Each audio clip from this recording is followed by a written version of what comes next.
જય શ્રી કૃષ્ણ મિત્રો, તો કેમ છો બધા? તમારું સ્વાગત છે ફરીવાર અભિષેક એજ્યુકેશન ગુજરાતી નામની યુટ્યુબ ચેનલ. જે મિત્રો ધોરણ 12માં તમારું એસપીસીસીમાં આપણે ખોટું લખેલું હોય અથવા અધૂરું લખેલું હોય છતાં પણ સાચું પડી જાય એનો વિડીયો ધોરણ 12 એસપીસીસીમાં જોવાના છીએ.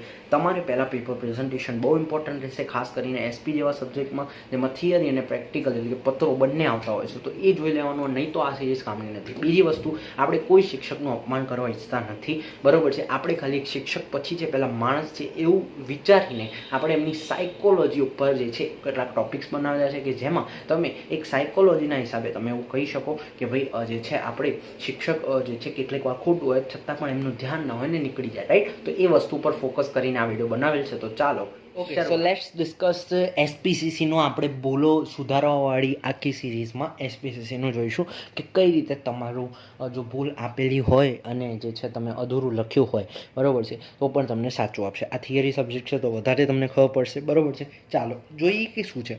સૌથી પહેલાં પેપર પ્રેઝન્ટેશન ના જોવું હોય તો એ જોઈને પછી આવજો, તો નહીં ખબર પડે. બીજી વસ્તુ, મેં તમને દર વિડીયોમાં કહું છું, પેપર પ્રેઝન્ટેશન સારું હશે અને જો કોઈ ખોટું લખ્યું હશે એને હું સમજાવી શકું તો એ તમારું નીકળી જાય. પણ જો તમે સાચું લખ્યું છે અને પેપર પ્રેઝન્ટેશન ખરાબ છે તો સાચામાં પણ ખોટું પડે. આપણે અહીંયા ખોટામાંથી સાચા કરવા બેઠા છીએ, પણ તમે જો પેપર પ્રેઝન્ટેશન સારું નથી કર્યું તો તમારું સાચામાં પણ ખોટું પડી શકે. ઓકે, ચલો, મતલબ ખોટું એટલે કે એ દૂરથી જ જોઈને કોઈ પણ વ્યક્તિ કહે કે ખોટું લખ્યું હશે, ઓકે, તો એમ કરીને ખોટું પડી શકે છે. ઓકે, કારણ કે બોર્ડનો ટાઈમ એટલો બધો હોતો નથી. Let's go. એ અને બી સેક્શનમાં હું તમને કહી શકું નહીં. જેમ મેં તમને એકાઉન્ટ્સનું એ બધામાં પણ સમજાવ્યું હતું, એ અને બી સેક્શનમાં કંઈ નહીં, જે આવડે બરાબર છે એને આપણે આ રીતે અલગ કરીને લખવાનું, લાઈનો કરવાની. પણ જે નથી આવડતું એને ડાયરેક્ટ લખી દેવાનું, બરાબર? એમાં લાઈનો કરવાની જરૂર નથી, બરાબર છે? દેખાડવાની જરૂર નથી. અને જો નથી આવડતું તો કોરું નહીં છોડવાનું, નામના ઉપરથી બનાવીને લખવાનું સારા અક્ષરોમાં, એટલે જતું રહેશે. નેક્સ્ટ જો હું વાત કરું સેક્શન સી. હવે જો અહીંથી ધ્યાન દઈને સાંભળજો. ઓકે, અહીંયા એણે કીધું છે જાહેર ઉપયોગી સેવાઓ. હવે જો આવડતું હોય તો હું આ રીતે લખીશ, એથી મારી પેપર પ્રેઝન્ટ. હવે જો મને નથી આવડતું હું શું કરીશ? જાહેર ઉપયોગી સેવાઓ એટલે હું નામ જોઈશ પહેલાં, કે નામ ઉપરથી મને શું જ ખબર પડે છે કે સપોઝ જાહેર ઉપયોગી એટલે કે જાહેર કોમનલી યુઝ, બરાબર છે? તો મને ખબર પડે શિક્ષણ એ કોમનલી યુઝ આવી શકે. ઓકે, પછી હું ચલો રસ્તા ઉપરથી બહાર નીકળ્યો, વાહન વ્યવહાર, ઓકે, રોડ રસ્તા, એ બધું કોમનલી યુઝ છે. પણ સપોઝ મને નથી આવડતું તો જાહેર ઉપયોગી સેવા એટલે તમને જે સેવા ઉપર સેવા ખબર પડી ને, ચલો કોઈ પણ સેવા ઉઠાવો. રાજ્ય હવે તમારું એસપીસીસી એટલું ખબર પડે ને કે ભાઈ ગવર્મેન્ટને રિલેટેડ આવો, રાજ્ય સરકારની કોઈ પણ સેવા અહીંયા લખી દો, જનધન સેવા લખજો ખાલી. આઈ રિપીટ, હું એવું નથી કહેતો ખોટું લખવાનું. ઘણા શિક્ષક મિત્રો જે છે, કેટલાક છોકરાઓ, શિક્ષક મિત્રો તો સમજી ગયા છે, પણ છોકરાઓ હસતા હશે, બરાબર? કારણ કે એમને એક્સપિરિયન્સ નથી કોમર્સનો. મને છે એટલા માટે હું તમને કહું છું. ઓકે, ચલો, તો મેં તમને કીધું ને, સેવા ઉપરથી કંઈ બી યાદ આવે લખી દેવાનું. કઈ રીતે લખવાનું? આડું લખવાનું. કઈ રીતે લખવાનું? લાઈનો નહીં કરવાની. અને બીજી વસ્તુ, શક્ય હોય આ સવાલને અહીંયા મૂકી દેવાનું. ક્યાં? વચ્ચે. આ સવાલને વચ્ચે મૂકી દેવાનું, આન્સર નંબર 21 કરીને.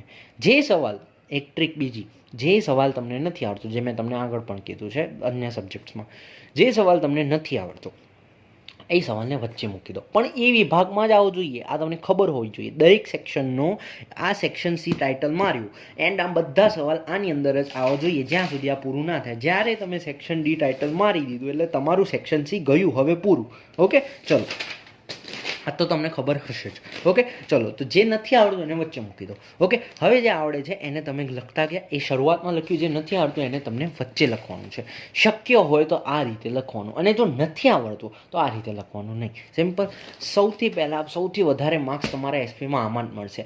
અર્થ હંમેશા આવશે અને અર્થ ઉપરથી બે મુદ્દા બનાવવાના. જેમ કે જ્યારે કંપનીએ તેની મૂડીના નાના હિસ્સામાં વિભાજિત કરવામાં આવે એને શેર કહેવાય. કંપનીએ સામાન્ય મોડથી અંકિત થયેલો દેવાનો દસ્તાવેજ. એટલે હવે આ વસ્તુ તમારું એકાઉન્ટમાં પણ આવે, 11ના બીએમાં પણ આવતી હતી, તો તમને આ તો આવડે છે. પણ સપોઝ નથી આવડતું, કોઈ બીજો કોઈ તફાવત પૂછાઈ ગયો છે તો એના ઉપરથી, તો સપોઝ તમારે કોઈ એક વર્ડ શોધવાનું. અચ્છા, મૂડી છે તો મૂડીનો ટોપિક મૂકી દો. પછી નાના હિસ્સામાં વિભાજિત કરે છે, પછી આ બધું સામાન્ય વર્ડ. દેવું, અચ્છા દેવું છે તો મૂડી માલિકીની, અને એ તો આવી ગયું દેવું છે તો સ્વીકાર કરતો દસ્તાવેજ. તો એક મુદ્દો તો તમારો થઈ ગયો. હવે શેર અને ડિબેન્ચર કશું નથી આવડતું એ કહી શકાય કે ભાઈ જે છે કંપની સ્ટોક માર્કેટમાં લિસ્ટેડ હોય. આ તો હું કહું તમને કે ચલો શેર બજારમાં શેર જે છે બહાર પડી શકે, આ શેર બજારમાં બહાર ના પડે, જો કે પાડી શકે. પણ આપણે કોણ? આપણે તો સ્કિલ ખાલી બનાવવાનું છે ને, એ નથી આવડતું એને. ઇન શોર્ટ, કોરું નથી છોડવાનું. અક્ષરો સારા, એક જડીબુટી, અક્ષરો સારા, પ્રેઝન્ટેશન સારું, અને કોરું નહીં છોડવાનું, અને વચ્ચે વચ્ચે આવી ગયું. પહેલું સાચું, વચ્ચેનું ખોટું, છેલ્લું સાચું. આ વસ્તુ તમારે કમ્પ્લીટ સમજવાની છે. ઓકે, ચલો આ વસ્તુ છે ને એઝ અ ટીચર મારે ના સમજાવી જોઈએ, પણ આ હું તમને એઝ અ બિગ બ્રધર સમજાવું છું. ઓકે, શિક્ષકની તરીકે મારે આ કહેવું જ ના જોઈએ, બરાબર છે, પણ છતાં હું તમને સમજાવું છું કારણ કે આ બોર્ડની એક્ઝામ છે એટલા માટે. નોર્મલ એક્ઝામમાં હું તમને આ કહી શકું નહીં. ઓકે, પણ યસ જે છે બરાબર છે. કેટલે આ એક સાયકોલોજી પર કામ થાય છે. આ કોઈ શિક્ષકને હર્ટ કરવાવાળી વસ્તુ નથી. ઓકે, સેક્શન ડીમાં એક વસ્તુ યાદ રાખજો, દરેકના જે છે તમારું મિનિમમ અડધું પેજ ભરવાનું.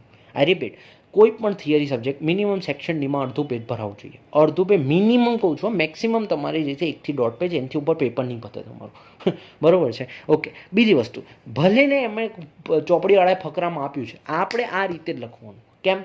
પેજ વધી જશે ને ભાઈ. શું થશે? પેજ વધી જશે. અચ્છા, એ મેં તમને પેપર પ્રેઝન્ટેશનમાં પણ સમજાવ્યું હશે. કહ્યું કે જે છે તમારે જો કે આમાં એવું નથી થયેલું, પણ સપોઝ કોઈ પેપર હોય ને તો શું કરવાનું ખબર છે? પેપર આવે ને આમાં નથી થયેલું. હવે જો આ પેપર આવ્યું તમારું બોર્ડનું, એના પહેલાં આમ કરી દો, આમ. એટલે શું થશે એ હું તમને કહું. પછી આમ ચાલુ કરવાનું. ઓકે, આમ કરવાનું એટલે આ તમારો ભાગ ધકાઈ જશે. પછી આમ કરીને તમારે આમ કરવાનું. જો આ છે ને, તમે વાળ્યું છે એટલે આમ થઈ જશે. પછી તમારે અહીંથી લખવાનું, આમ કરીને લખવાનું, અહીંયાથી લખવાનું. જો આટલો ભાગ કપાઈ જશે. આમ હું તમને ટ્રીક આપું છું. જો પછી તમે આમ ખોલશો ને, ઓલરેડી એક લાઈન પડી ગઈ હશે. નોર્મલ જે સ્ટુડન્ટ્સ હશે બોર્ડના, બરાબર, એમને કેવું હશે? આવું હશે, બરાબર છે, જેમ મેં તમને પહેલાં દેખાડ્યું. પણ આ લાઈન પડી ગઈ એટલે તમારું હવે નોર્મલ જ રહ્યું પેપર, પણ દેખાયું નહીં શિક્ષકને. હવે તમારી લાઈન આ છે. ઓકે, ભલે તમે આમ કરો પણ તમારી ઓલરેડી લાઈન પડી ગઈ છે. તો ઘણા સ્ટુડન્ટ્સ શું કરતા હોય છે? અહીંયા લીટીઓ પાડતા હોય કાપવા માટે, તો એ શિક્ષકને દેખાઈ આવે કે ભાઈ તમારે લીટીઓ નથી પાડવાની, તમારે ડાયરેક્ટ કરવાનું હોય આ વસ્તુ. ઓકે, ચલો, જેમ કે હવે પછી જેમ તમે આગળ વધતા કે એમ તમારે આમ વાળી દેવાનું, આમ વાળીને લખવાનું. એટલે શું? તમારી ઓલરેડી લાઈન પડી ગઈ, આ વસ્તુ તમારી ઓલરેડી જતી રહી. અચ્છા, જેમ તમે આગળ જશો હજુ પણ, તો ઓલરેડી તમારી લાઈન પડી ગઈ. ઓકે, આ પછી છેલ્લે આમ ખરી દબા, આમ જે છે લાઈન આમ ઘાટું કરતું જવાનું એટલે તમને ખબર પડી જશે ઓલરેડી તમારી લાઈન પડી ગઈ. અને તમારું પેપર કેવું હશે ખબર? આમ ઊંચું જ રહેશે, એવું પણ નહીં લે, આમ રહેશે, આમ જ રહેશે તમારું પેપર, એટલે દેખાઈ આવશે. સિમ્પલ. એટલે સામેવાળાને ખબર નહીં પડે તમારો આટલો વધારે ભાગ. જોકે આ નાનો નથી, કારણ કે આટલું તો તમારું છે. બચ્યું શું? આટલા મોટામાં તમે અહીંથી કાપી દીધું, એમણે સામેથી આટલું કાપીને આપ્યું છે, બચ્યું શું તમારું? તો આ એક ટ્રીક છે. તો આ બધી તમારી સિરીઝ આના માટે જ બનાવી છે અમે આખી, કે ભાઈ અધૂરું કે ખોટું હોય. અધૂરું અને ખોટું તો અધૂરું બચશે જ નહીં ને, કારણ કે મેં તમને કીધું છે લખવાનું આખું છે, અડધું પેટ ભરવાનું છે, એમાંથી કેટલું હોય તો ઉડાઈ દીધું આજુબાજુ. બીજી વસ્તુ, આ ત્રીજી ટોપિક, આ એરો જગ્યા નથી રોકતો, નહીં દેખાય દૂરથી. ક્યાં તમને દેખાય છે મેં કંઈક આમાં કંઈક જે છે પેપરમાં સારું થયેલું છે? કશું નથી. દૂર પેપર બહુ જોરદાર લાગે છે, પણ અંદર ટ્રીકો સમાયેલી છે. ભાગ કાપી દીધો. આ એરો અંદર ઘણા સ્ટુડન્ટ્સ અમે જોયા છે અહીંયા એરો કરતા, જો નો ડાઉટ હાસ્યો એરો માટે જ આપ્યો હોય, પણ આપણે એરો અંદર કરવાનો. કેમ? કારણ કે શિક્ષકને આપણે દેખાડવાનું કે હાસ્યો ખાલી જે છે આના માટે છે, જેથી તમને સારું લાગે. એટલે અહીંયા લખીને નીચે લાઈન કરવાની. બાકી અંદરનું આપણે આ જગ્યા ન છોડી દીધી, આ જગ્યા છોડી દીધી, આ એમણે છોડી આપી છે. તો આથી વધારે શું જોઈએ? માર્ક્સ તો બેઠા મળશે, પેપરનો પેજ તો એમને ભરાશે. ઓકે, ચલો નેક્સ્ટ. ચલો, જેમ મેં તમને કીધું આગળ મેં તમને સમજાવી દીધું છે. ઓકે, ચલો હવે જ્યાં વસ્તુમાં તમને કીધું છે કે સભાનોંધ, જેમ કે આ છે કે ભાઈ એની વ્યાખ્યા અને એના વિશે કોઈ લક્ષણો, વિગતો, કંઈ પણ કાર્યો આપ્યું છે તો એને અલગ અલગ જ લખવાનું. આમાં તમને બેઝિક લખવાનું આવડતી હોય તો આ રીતે લખ કે આ વ્યાખ્યા અને આ બેઝિક. જો નથી આવડતું મતલબ આ વ્યાખ્યા અને આ અર્થ, જો નથી આવડતો આખો એક ફકરો બનાવવાનો 5 લીટીનો, અને એમાં લખવાનું. ના આવડે તો પણ લખવાનું જેવું તેવું. ઓકે, અને આમાં સમાવિષ્ટ વિગતો આ રીતે લખવાની જે મેં તમને કીધી. ઓકે, ચલો નેક્સ્ટ. પછી સેમ વસ્તુ છે સેક્શન ડીમાં, કંઈ ખાસ છે નહીં, મુદ્દાઓ કરીને જવાના. ખોટું અંદરનું, આઈ રિપીટ, અંદરનું નથી વાંચે, કોઈ નહીં વાંચે. કંપનીની મુદ્દત, બનાવ, ખાસ ઠરાવ, વાત પૂરી. આઈ રિપીટ, કંપની મુદ્દત, બનાવ, ખાસ ઠરાવ. એની અંદર ખાલી એક વસ્તુ જોઈ લીધી, કરારમાં દર્શાવેલ, વાત પૂરી. અચ્છા, કંપની સદ્ધર હોવા છતાં સભ્યો દ્વારા સ્વૈચ્છિક રીતે તે વાત પૂરી. તો પણ એ પણ અમુક વાર નહીં જોવે, એટલે મેઇન શબ્દ અંદર જોતા હોય કેટલીક વાર, પણ ઘણા 80% કેસીસમાં કંપનીની મુદ્દત, બનાવ, ખાસ ઠરાવ. ઓકે, ચલો નેક્સ્ટ. આ આવ્યો તમારું પત્ર, જેના માટે તમે શાયદ આ વિડીયોમાં છો. આના મેં 2 ભાગ બનાવેલા છે, એટલે આમાં મને સમજાવવાનું થતું નથી, બરાબર છે. આમાં તમને ના આવડે તો હું તમને કહું કે આમાં વાંચવાની પણ જરૂર નથી. આ ના આવડવાની વાત જ શું છે? આ પત્રનો ફોટો પાડો. આ છે વીમા પ્રીમિયમની મુદ્દતમાં ફેરફાર અંગે સંદર્ભ જે છે આ તમને મળી જશે વીમા પ્રીમિયમવાળા 4થા ચેપ્ટરમાં. આનો ફોટો પાડો. આવું ક્યાંય આખી ચોપડીમાં લખેલું હોય તો મને ખાલી કોમેન્ટ કરજો. આ વસ્તુ, આનો ફોટો પાડો.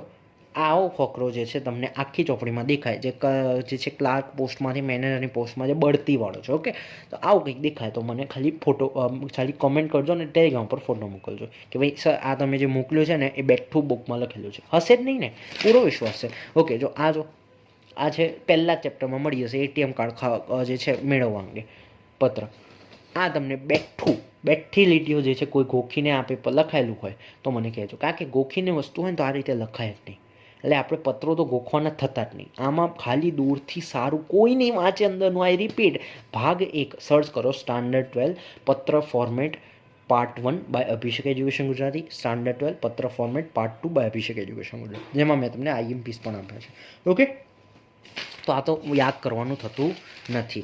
ઓકે, પછી આ તમારો જે છે છેલ્લો સવાલ. પછી આવશે આ સેક્શન એ. આ જો હતો, આ કયો હતો સેક્શન F. જોયું, આવું કરી શકો તમે કે ભાઈ કંઈ ટાઈમ ના હોય તો વિભાગ પહેલાં કરી શકો છો તમે, કોઈ મોટી વાત નથી. પણ હું તમને કહીશ કે તમે લાઇનસર લખો. કેમ લાઇનસર લખો એનું રીઝન છે, તમારું પેપર ખાલી સારું દેખાય.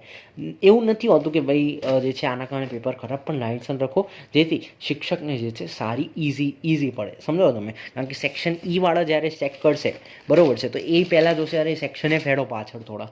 તો આ બધું એક છે, થોડી નાની બાબતો પણ થોડી જે છે આપણે સામેવાળાને પેલું નથી કરવાનું કે એને કોઈ તકલીફ થાય. હવે મેઇન તમે અહીંયા આવ્યા છો, અહીંયા હું તમને કહીશ કે આ જે વસ્તુ છે, જેમ કે વિધિ વસ્તુ છે, તો એમાં તમારે મુદ્દા લાઇનસર લખેલા હોવા જોઈએ. બીજી વસ્તુ આની અંદર આ જે તમે વાંચો છો ને, ખાલી એક ફોટો પાડો, બરાબર છે. શું કરો છો, એક ફોટો પાડો અને આ બેઠું જો તમને બુકમાં મળે તો મને ફોટો મોકલજો. ઓકે, બેઠું, આઈ રિપીટ, આ વસ્તુ મળશે તમને. જો કે આ મેઇન છે, પણ આ જેમ છે, બરાબર છે, આ 14 દિવસ છે તો એ પણ મળશે. આ વસ્તુ છે એ બેઠી નહીં મળે, આ બધી બનાવેલી છે. ઓકે, મુદ્દો છો અને મુદ્દા ઉપરથી તમારે કન્ટેન્ટ વાંચવાનું, જે મેં તમને IMP આપે છે હપ્તાવાળી IMP વાળી છે. ઓકે, તો હપ્તો તમે વાંચી લીધો, હવે તમારે ઉપર મુદ્દા કરવાના, ભૂલથી પણ અંદરનું નહીં કરવાનું, વાંચવા નહીં બેસવાનું, બનાવવાનું છે. ઓકે, અને આ એવું નથી કે ખોટું હોય તો લખો, ના, આ ખોટાવાળી સિરીઝ નથી. આ 90+ વાળાને પણ માટે આ જ વસ્તુ લાગુ પડે છે. અંદરના મુદ્દા બેઠા હોય જ નહીં કોઈના. ઓકે, ચલો, આના વિશે મેં તમને સમજાવી દીધું છે. આઈ રિપીટ, મુદ્દા જ કરવાના અંદરનું જાતે. તમે 95+ વાળા સ્ટુડન્ટ છો કે 60+ વાળા છો, બધામાં કે બિલો 60 છો, ઓકે, તમારે બધામાં મુદ્દા જ કરવાના, અંદરનું જાતે બનાવવાનું. મને ખાલી ફોટો મોકલજો, બરાબર છે. જો આ વસ્તુ જે છે મેં તમને આ વસ્તુનો ફોટો પાડો અને તમારી જે છે સભ્યપદ મેળવવાની રીતો છે એમાં અંદર જઈને જુઓ અને વાંચો અને આને જુઓ, અંદરનું ખોટું જ હશે. છતાં પણ આ વ્યક્તિનું સાચું પડશે. સિમ્પલ સમજો. ઓકે, ચલો. પછી આ હેતુઓ જેમ મેં તમને સમજાવ્યું કે ભાઈ શું છે, અને આ છેલ્લે તમારું તફાવતમાં એક વસ્તુ તમે કરી શકો, જેમ અત્યારે અહીંયા થઈ છે. જે મુદ્દા તમે ઘણા સ્ટુડન્ટ્સ અહીંયા જે છે, જો કે આ પેજમાં કરેલું છે. ઓકે, આને હટાવો. સપોઝ અહીંયા તફાવત આવ્યો છે તો અહીંયા મુદ્દા લખશે અને અહીંયા એના 2 ભાગ પાડશે તફાવતના, કે અહીંયા શેર, અહીંયા ડિબેન્ચર અને અહીંયા એનો મુદ્દા. ના, આપણે પેપર ખૂટવાનું. એક વસ્તુ મેં તમને અહીંયા શીખવાડી, ઓલરેડી પેજ નાનું થઈ ગયું. આઈ રિપીટ, ઓલરેડી શું થઈ ગયું, પેજ નાનું થઈ ગયું. અહીંયા એમણે કાપી દીધું. આપણે અહીંયા મુદ્દો લખવાનો અને બાકી અહીંયાથી અને અહીંયાથી આટલું નાનામાં લખવાનું. એટલે શું થાય, આપણો તફાવત મોટો થઈ જાય. સમજ્યા તમે? ઓકે, તો આ એક બીજી તફાવતની ટ્રીક યાદ રાખજો. આ વિડીયોમાં રાખીએ આટલું. જોયું પસંદ આવે તો બીજા સબ્જેક્ટમાં જોઈ લેજો, ભાઈ કામ આવશે, ઉદ્ધાર થશે. તમને જ કહું છું. ઓકે, તમને જ કહું છું. ચલો, આ વિડીયોમાં રાખીએ આટલું. જોયું પસંદ આવે તો લાઈક, શેર, સબસ્ક્રાઈબ બધું જ કરજો. મળીશું એક નવા વિડીયોમાં નવા ટોપિક સાથે. ત્યાં સુધી જય શ્રી કૃષ્ણ.